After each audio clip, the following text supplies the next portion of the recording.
Okay, so now we are back. अब हम लोग वीरे इमेज सैम्पलर देखेंगे। Okay, so VRay image sampler को लोड करने के लिए first go to VRay common tab and then VRay show VRay frame buffer. So VRay frame buffer देखेंगे तो वीरे फ्रेम बफर आ गया हमारे पास। उसके बाद कन्वर्ट sRGB, जो हमारा पहला इंट्रोडक्शन लेसन था उसमें हमने देखा था, और यूज़ वीरे फ्रेम बफर। अगर आप इसको अनचेक कर देंगे तो जो बाय डिफ़ॉल्ट रेंडर होगा वो माया फ्रेम बफर में रेंडर होगा, जो कि ये होता है।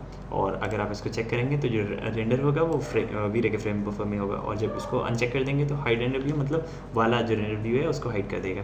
ओके, सो नाउ अब ये वाली इमेज को मैं रेंडर करता हूँ। मैं इसको यहाँ से रेंडर करता हूँ। ओके,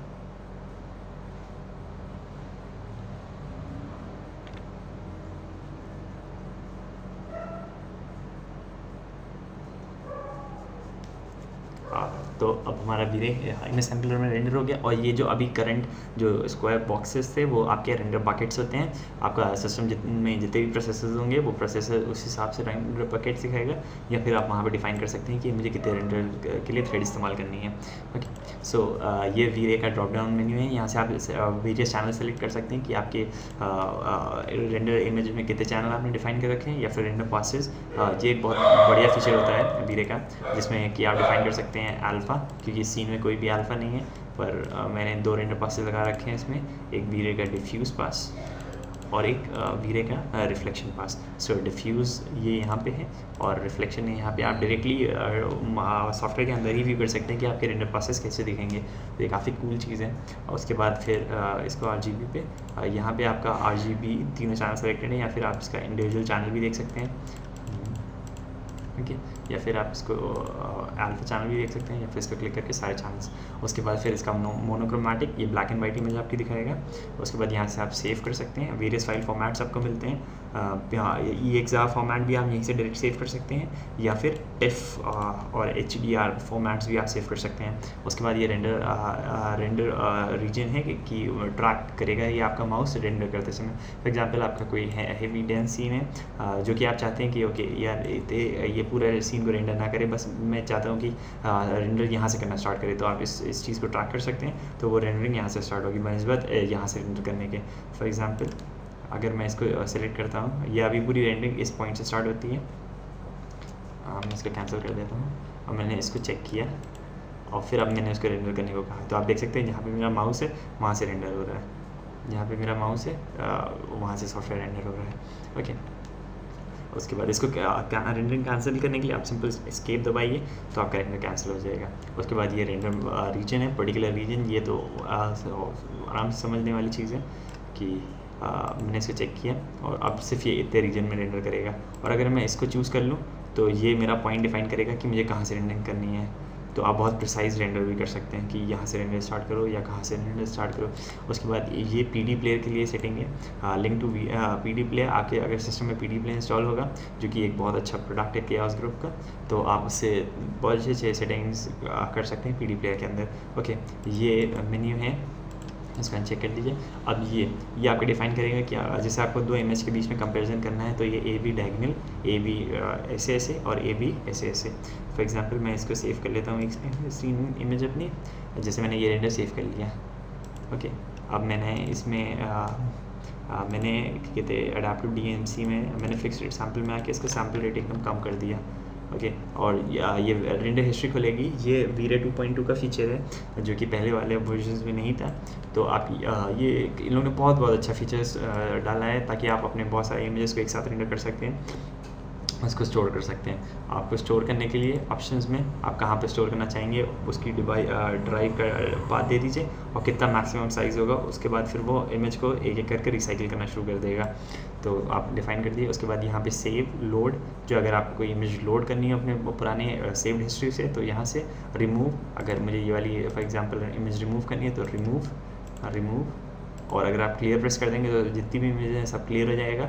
और ये सेट ए सेट बी, जैसे मैंने इसको रेंडर किया, अब नाउ मैं फिर से इसको रेंडर करूँगा एकदम क्रूड सेटिंग पे, फिक्स रेट की सेटिंग्स के साथ।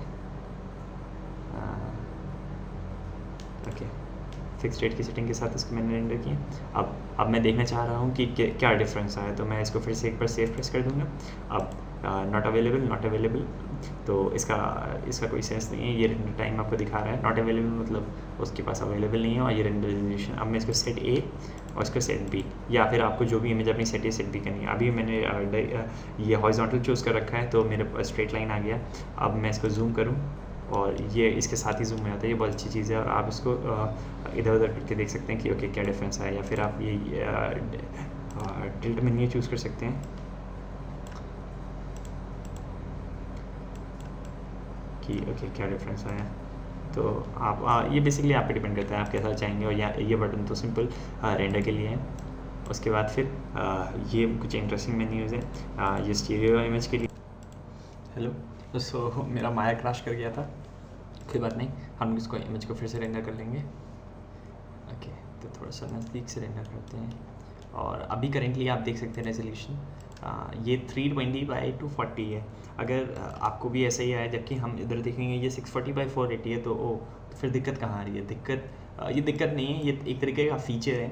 अगर आप ऑप्शंस में जाएंगे माया के डिफ़ॉल्ट फ्रेम बफर के, उधर टेस्ट रेजोल्यूशन होता है। अगर आप इसको टेस्ट रेजोल्यूशन को रेंडर सेटिंग्स का 640x480 है, और अगर आपको जल्दी जल्दी रेंडर करने हैं पर आपको अपना रेजोल्यूशन जैसे आपने लॉक कर लिया, ओके मेरा इतना HD इमेज रहेगा, हाफ HD या कोई भी रेजोल्यूशन का इमेज रहेगा, आप नहीं चाहते कि उसका इमेज रेजोल्यूशन बार बार डिस्टर्ब करें, तो आप यहाँ पे आ सकते हैं। तो ये 10% उसको करेगा कैलकुलेट, या फिर 25, या फिर 150, या फिर 110। तो आप उसको ऐसे डिफाइन कर सकते हैं। बेहतर रहता है कि आप उसको हाफ कर दें, तो आपके रेंडर्स भी थोड़े तेज़ निकलेंगे, और आपका फ़ायदा ही होगा। तो मैंने इसको बाय डिफ़ॉल्ट 50% पे सेट कर रखा है। अगर मैं इसको अनचेक कर दूंगा, अब रेंडर करूँगा, तो आप नोटिस करेंगे अब ये 640x480 का रेंडर, सॉरी अभी क्या कहते हैं, मैंने इसको अनचेक नहीं किया। Test resolution 640x480। अब आप जब रेंडर करेंगे तो आपका इमेज 640x480 का रेजोल्यूशन पे रेंडर होगा।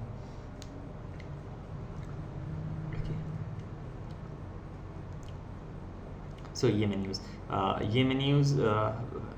यहाँ से स्टार्ट करते हैं। ये चीज़ आपका बेसिकली टाइम दिखाएगा कि आपका इमेज कितनी देर में रेंडर हुआ, आप यहाँ से लगा सकते हैं। तो आपको यहाँ पे स्टैम्प विंडो खुलेगा, जिसमें आपको बताएगा कि ओके मेरा रेंडर टाइम था 9.4 सेकेंड्स, कौन सा वर्जन है मेरे वीडियो का, मेरी फाइल्स कहाँ सेव हो रही हैं, और बहुत सारी चीज़ें देगा जो आप जितना जानना चाहें। उसके बाद यहाँ से आप इसको डिफ़ाइन कर सकते हैं कि ओके ये चीज़ मेरी कहाँ पे आए, इसका फ़ॉन्ट साइज़ और वगैरह वगैरह। ओके, ये स्टीरियो रेंडर के लिए आपको चेक करना है कि आपको स्टीरियो में रेंडर अगर करना होगा तो कैसा दिखेगा वो। उसके बाद ये आपका रेंडर हिस्ट्री खोलेगा। उसके बाद ये LUT टेबल जो होती है, लेफ्ट टेबल जो होती है, ये उसके लिए है, यूज़ लेफ्ट करेक्शन अगर आप लेफ्ट टेबल डिफाइन करते हैं। उसके बाद ये sRGB में आपका वीरे फ्रेम बफर के अंदर ही दिखाएगा। अब तो माया के अंदर बिल्ट इन फ्रेम बफर है, जिसमें आप sRGB देख सकते हैं, पर वरना जब वीरे का ये चीज़ थी तो बहुत यूज़फुल रहता था वो। ओके, ये आप ऑप्शन चेक कर सकते हैं, sRGB।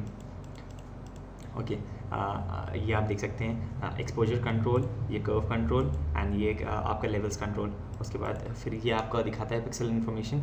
अगर आप इसको चूज़ ना करें, आप सिर्फ राइट क्लिक करें, तो जिस भी पिक्सल पे आप जाएंगे तो अपने आप ऑटोमेटिकली इन्फॉर्मेशन दिखाएगा वो कौन सा पिक्सल है, क्या है क्या नहीं। उसमें HDR वैल्यूज़, अगर उसकी वैल्यूज़ फ्लोट वैल्यूज़ से ज़्यादा होगी तो फ्लोट वैल्यू भी आपको दिखाएगा, कि अगर उसकी 1 से ज़्यादा वैल्यू है तो वो भी आपको दिखाएगा। फॉर एग्जांपल अभी मेरी फ्लोट वैल्यू 0.0 से कम है, तो वो दिखा रहा है। अगर मैं ना कहते, क्योंकि high dynamic range image show करता है, तो वो फ्लोट वैल्यू आपको दिखा सकता है।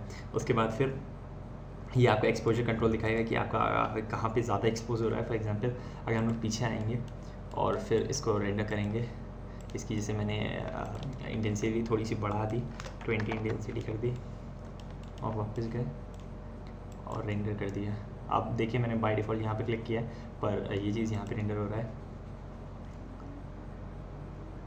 अब आप देख सकते हैं क्योंकि ये ऑप्शन अनचेक है तो यहाँ पे ब्लैक ब्लैक सा आ रहा है। ये ब्लैक ब्लैक से क्यों आ रहा है? क्योंकि ये अब हाई डायनेमिक रेंज इमेज में आ रहा है, इसकी वैल्यू 1 से ज़्यादा हो रही है, तो वो चीज़ यहाँ पे इसको ब्लैक करके दिखा रहा है। अगर आप इसको चेक कर देंगे तो दिखाएगा कि ओके ये पोर्शन है, और अगर आप इसको चेक कर देंगे तो वो चीज़ सब सही हो जाएगा। अब मैं इस पर क्लिक करता हूँ तो आप देखिए इसकी कलर फ्लोट वैल्यू जो सेकंड ऑप्शन है वो चीज़ 1 से ज़्यादा हो गई, जबकि जो हम लोग पहले चेक कर रहे थे वो 3 से कम है। तो ये हाई डायनेमिक रेंज भी आपको दिखाता है। और उसका जो सबसे अच्छा एग्जाम्पल है और जो सबसे अच्छी चीज़ है फ्रेमवर्क की, वो करेक्शन कंट्रोल्स हैं।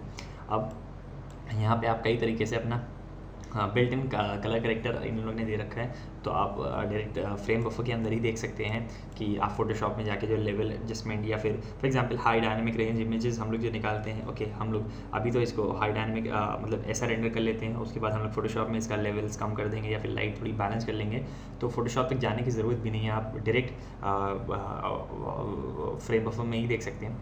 तो उसको अगर मैं इसको यूज़ करना चाहता हूँ तो मैं इसको मूव करूँगा तो कुछ नहीं होगा, तो अरे ये तो कोई काम करनी है, तो नहीं, आपको ये ऑप्शन चेक करने पड़ेंगे, exposure control, levels and curves, ये 3 आप चेक करेंगे। तो अब जब इसको मूव करेंगे तो आप देख सकते हैं ये HDR है, तो आपको लाइट ज़्यादा, जैसे आपको अपने सीन में लाइट को टोन करना है, ओके यार ये लाइट बहुत ज़्यादा है, तो अब मैं यहीं पे इसकी लाइट को टोन कर सकता हूँ बिना किसी भी इन्फॉर्मेशन के लॉस के।